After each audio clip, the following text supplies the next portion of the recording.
Welcome into BLTV Channel 6. I'm Brian Kell. We've sent out some requests to folks throughout our service territory area that have contested races and some of the high-profile ones that we'll be covering on election night on May 3rd. More about that later on. But we are pleased to have with us at this time someone who's in a contested race in Grundy County. He's the sheriff of Grundy County, Sheriff Clint Schrum. Thank you so much for joining us here on BLTV Channel 6. Yeah, I appreciate the opportunity, Brian. Well, for folks that don't know you, and why don't you tell us a little bit about yourself?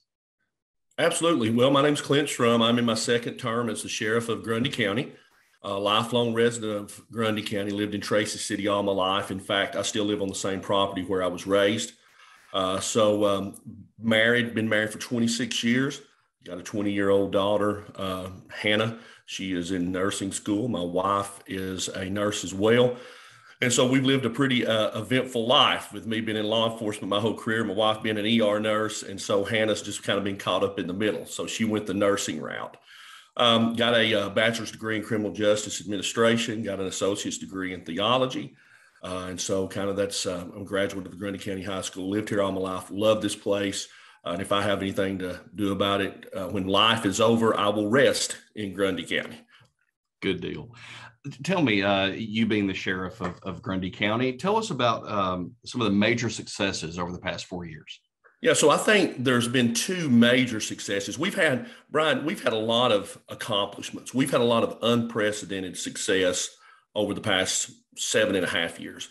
But I think two of the major accomplishments that stand out is, number one, when the 2014 officials were elected, myself, Mayor Brady, our trustee, Tyler McCullough, when we were elected, the county was broke, that we were $14,000 in the red for our first payroll. And so it was terrible. We realized that we had to do something to correct that. And so over the past 8 years, we've been able to do that. We actually corrected it somewhat in the first year. We've never been in the red since.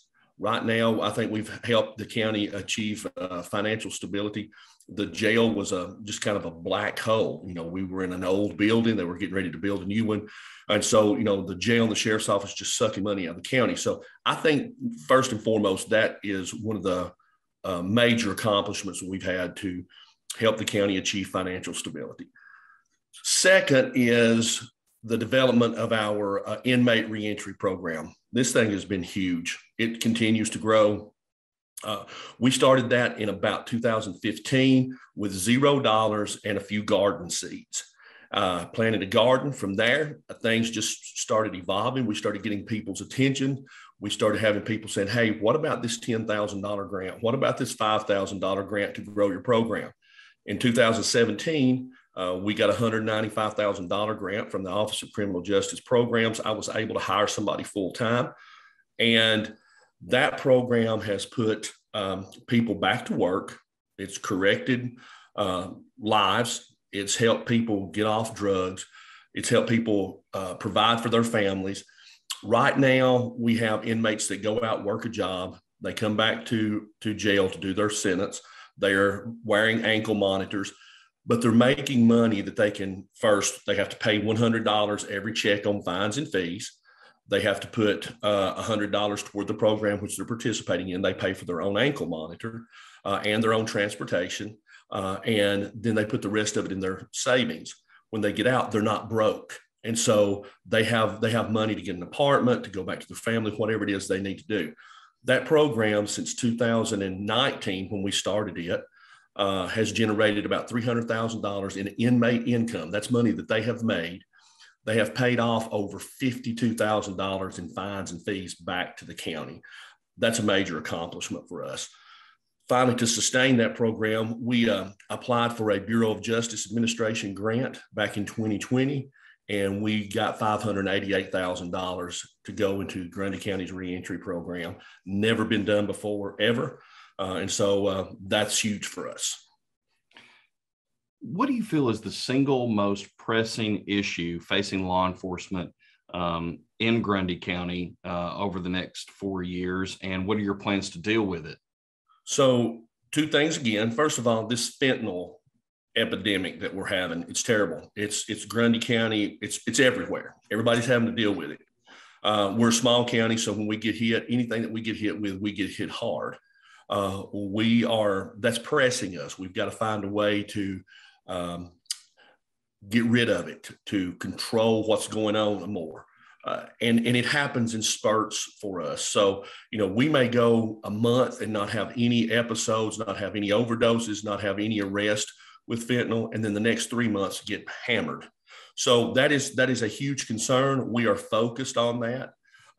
We are committed to fighting that fight and getting answers and seeing if we can get rid of that drug in Grundy County. The second thing is officer retention. The environment for law enforcement over the past few years has not been good. Started 10 years ago, and when we had 5 police officers killed in Dallas. That's probably been about 8 years ago, and from there this thing just exploded. And of course, there has been some silly things happen in law enforcement that should have not happened. That has caused law enforcement to take a black eye. And those people have been held accountable. So I think dealing with that environment, changing that culture, I understand humanizing the badge. I want people to understand that we are real people. Law enforcement's real people. And guess what? Law enforcement people make mistakes. Some of the mistakes that are happening in law enforcement right now are absolutely uncalled for and absurd. We've got to fix those. And then by doing that, I believe we will be able to have officer retention again. Listen, we've got police officers all over this country and deputies, troopers that are leaving. They're leaving the business. And when they are gone, right now, there's nobody to replace them because nobody's applying. We've got to figure out what the fix is to that. And that's one of the things that we have already been working on in Grundy County, and we are starting to see retention. That's a good thing for us. So officer retention, this fentanyl epidemic, those are two of my focuses for the next 4 years. As far as those two major issues that are facing law enforcement, are there any others that are also kind of in that next tier that also you look to kind of work towards over the next 4 years if you're elected? Yeah, so I think anything that we can do to make our system in Grundy County better. I'm talking about the judicial system, the incarceration side of things. We want to get ideas. We want to meet. We want to make this thing better. Community involvement is an absolute must. We've got to have that. So that's the way that we are going to press in Grundy County. We cover a pretty good area, not the area that some others cover around us, but a lot of what we cover is tough geographically, and so sometimes those people in those areas feel a little bit left out. We want to include those people. So I think just bringing the community in more is a plus, is almost an internal mandate for us in the next 4 years. Sheriff's responsibilities include oversight of the Grundy County Jail. Mm-hmm. And so what are your goals for it over the next 4 years?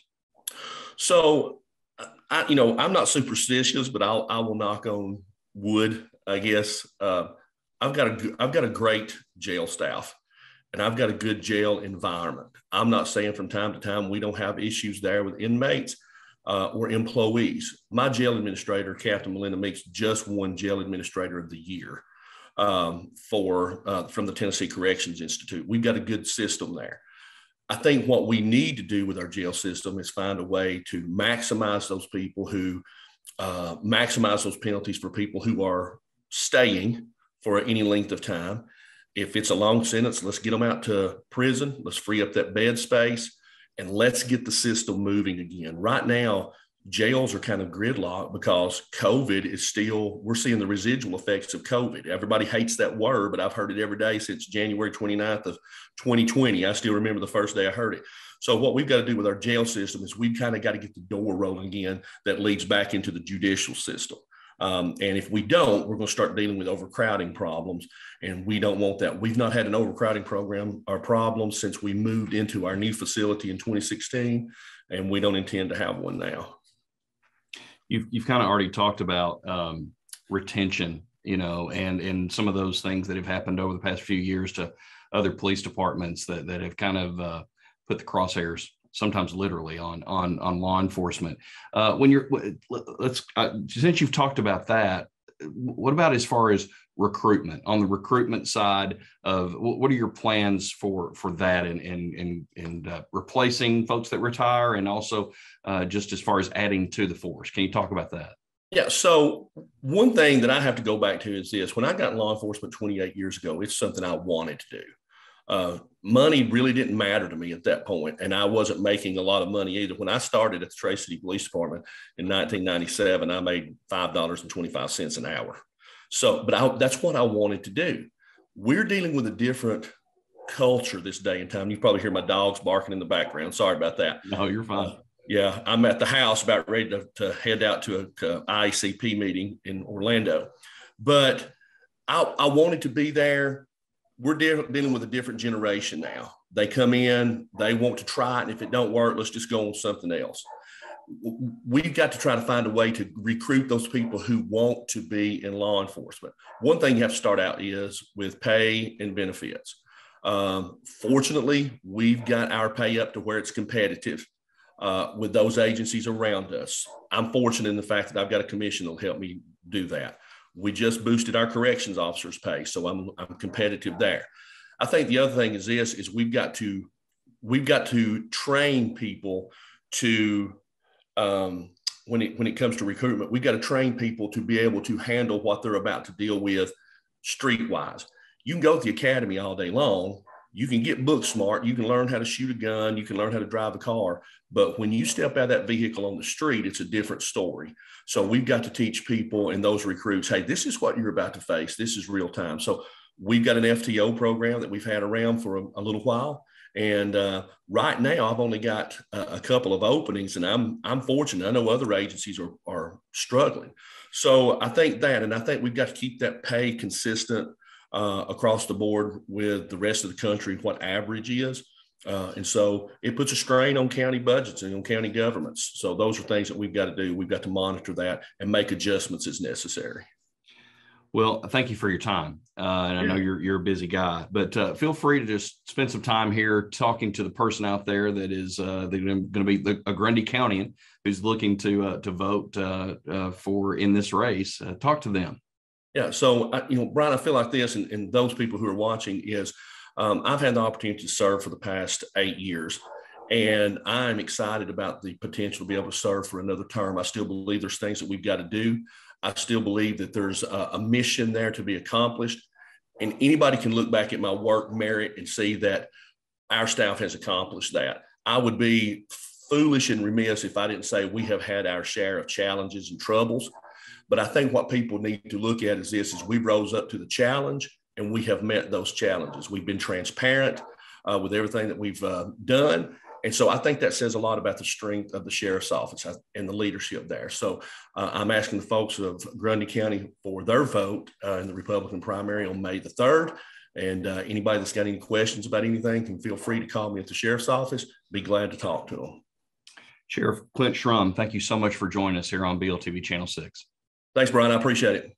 Well, we want to remind everyone that we will be having election coverage on Tuesday, May 3rd, starting at 7 p.m. We'll be following Grundy County, 5 other counties as we look to bring the returns in at BLTV Channel 6. And that'll not only be on BLTV Channel 6, our SD channel on Channel 6, and then also 306 on HD, but also Facebook Live and also our YouTube channel. So we invite you to find our election coverage at any of those platforms.